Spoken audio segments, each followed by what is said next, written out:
Sarah Lamarquand, appears on Today, The Mixed Grill, to discuss the gender pay gap.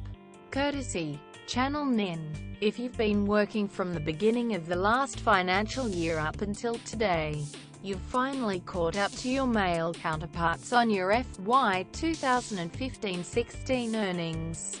Confused? Probably. It doesn't really make sense that Australia still has a gender pay gap of 16.2%. But unfortunately that's still how it is. In order to earn the same as men, women must work an additional 70 days in a year on average to catch up and cover the gap, which sits at $261.10 per week, or $13.577 per year. Equal pay day marks the day when women's average earnings would catch up to men's for the previous financial year each year. And as the pay gap changes each year, so does the day we recognize it. The good news is, it's earlier than last time. The gap has shorted from 18.5% in 2014 to 16.2% today. The bad news is it's still staggeringly high. The pay gap has been attributed to plenty of things, including gender bias from employers, the prevalence of women in unpaid care roles, and barriers to career progression for mums. Although the gap is shortening, Minister for Employment and Women Michaelia Cash says there's a long way to go.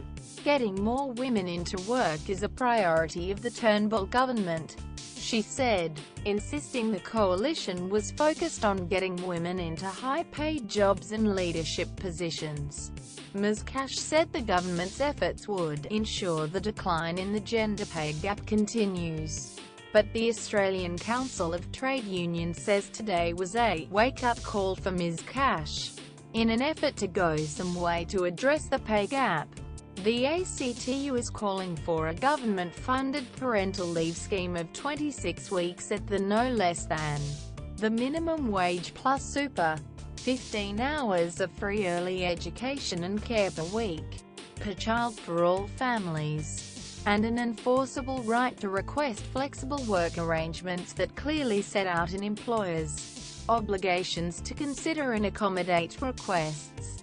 Pay inequality adds to financial stress for many women and that can lead to vulnerability, debt and homelessness. Quote, ACTU President Ged Kearney said, Minister Cash is in the prime position in her role to change women's lives for the better. We urge her to ensure that the recommendations passed down this year by the Senate Economic References Committee are implemented as a matter of urgency as they directly address this issue.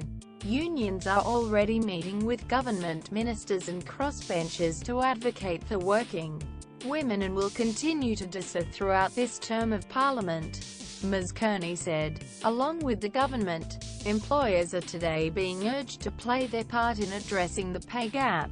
The Workplace Gender Equality Agency has also called on employers to take action within their organizations and support women's participation in the workforce and progression into senior and non-traditional roles. Women working full-time need to work more than 14 months on average to earn the same as men earn in a year. Quote, WGEA Director Libby Lyons said, over a lifetime, compounded by time out of the workforce due to caring responsibilities, the gender pay gap contributes to greatly reduced lifetime earnings and retirement savings. On average, women retire with just half the superannuation savings of men. The pay gap demonstrated women were not fully valued in the workplace, she said. It is beyond time to change that. Some depressing statistic.